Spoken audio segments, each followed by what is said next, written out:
ခွေခရင်နဲ့တက်ပြူပါလို့မြချတော်ဝင်းအားလုံးပဲကြမ်းမှချမ်းပါရဲ့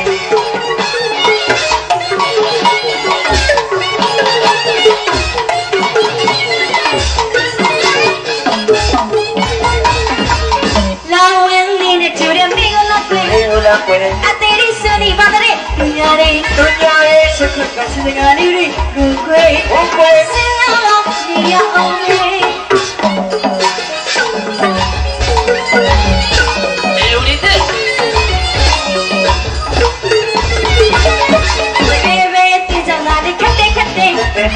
ကျချက်လိုက်ပြငယ်လေးနာရီလေးလာနေလေဘွားတကြခုနာ